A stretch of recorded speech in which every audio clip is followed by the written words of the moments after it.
Eu sou Mário Persona e essas são as respostas que eu dei aos que me perguntaram sobre a Bíblia. Depois de ler Mateus 21, versículo 13, Marcos 11, versículo 17, Lucas 19, versículo 46, você perguntou se a casa de oração, a qual Jesus se refere citando Isaías 56, 7, seria hoje a assembleia congregada ao nome do Senhor.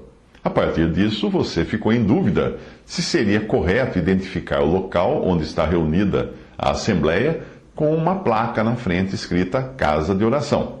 Vamos ver as passagens. Mateus 21, 13. E disse-lhes: está escrito, a minha casa será chamada de oração, mas vós a tendes convertido em covil de ladrões.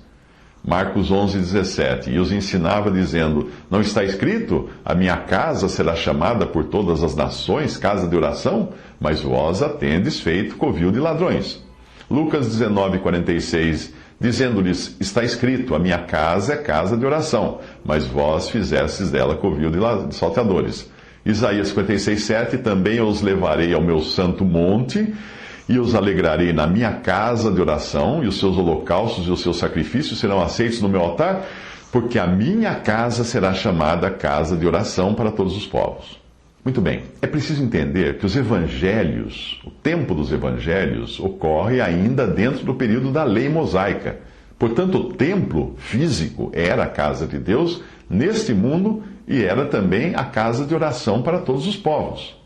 Em nenhum lugar do Antigo Testamento você encontra os profetas fazendo referência à igreja, porque a igreja era um mistério que só seria revelado depois, muito mais tarde, a Paulo. Ela seria criada em Atos 2, mas mesmo no início, aqueles primeiros cristãos não sabiam o que estavam fazendo, tanto é que eles iam reunir no templo de vez em quando.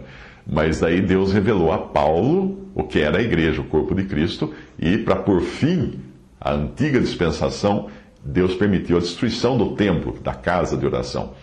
Tudo o que os profetas do Antigo Testamento profetizaram dizia respeito a Israel. Portanto, a casa de oração da qual Isaías fala é a mesma casa de oração mencionada por Jesus, ou seja, o templo físico em Jerusalém. Na época a qual Isaías se refere, os povos viajarão de todo o mundo para adorar no templo em Jerusalém, que será reconstruído em Jerusalém. E ele está se referindo ao reino milenial de Cristo. Zacarias 8, 3 a 23. Assim diz o Senhor: voltarei para Sião e habitarei no meio de Jerusalém, e Jerusalém chamar-se-á a cidade da verdade, e o monte do Senhor dos Exércitos, o monte santo. Assim diz o Senhor dos Exércitos: ainda sucederá que virão os povos e os habitantes de muitas cidades, e os habitantes de uma cidade irão a outra, dizendo: vamos depressa suplicar o favor do Senhor e buscar o Senhor dos Exércitos. Eu também irei. Assim virão muitos povos e poderosas nações a buscar em Jerusalém ao Senhor dos Exércitos e a suplicar o favor do Senhor. Assim diz o Senhor dos Exércitos: naquele dia sucederá que pegarão 10 homens de todas as línguas das nações, pegarão sim na orla das vestes de um judeu, dizendo: iremos convosco, porque temos ouvido que Deus está convosco. Deus providenciou para que não restasse pedra sobre pedra do templo, para que não existisse dúvida de que na atual dispensação, hoje, Jerusalém não é o lugar de adoração. E o templo em Jerusalém também não é a casa de oração. Mas certamente o templo será reconstruído e voltará a ser o lugar designado por Deus para adoração na terra. E é dessa época que Isaías está falando. Mas quando isso acontecer, a igreja já não estará aqui. Quem estará aqui será um remanescente de judeus fiéis que sofrerão toda a perseguição perpetrada pelo anticristo na grande tribulação e pelos seguidores do anticristo. E esses depois entrarão no reino de Cristo na terra, com Cristo reinando e a igreja reinando com Cristo sobre a terra.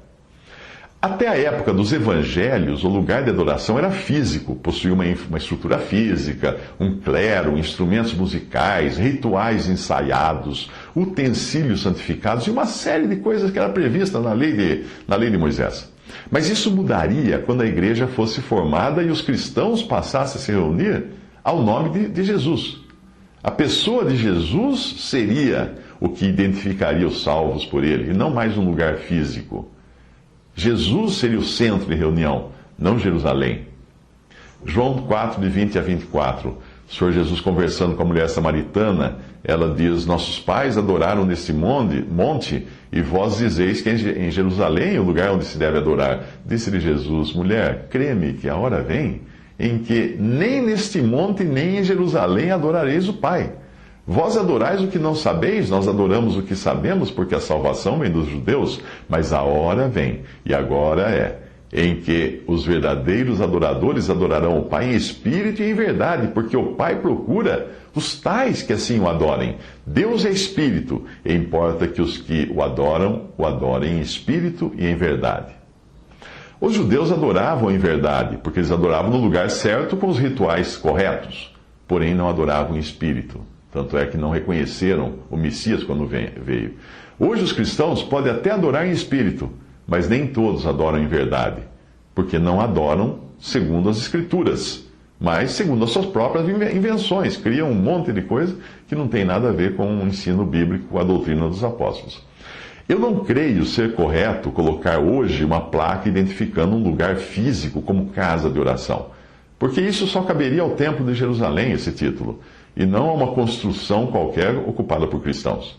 Qualquer tentativa de se imitar o judaísmo, quer construindo um templo, quer identificando lugares físicos como se fossem dotados de algum tipo de deferência ou respeito, só causa confusão e distorção da verdade.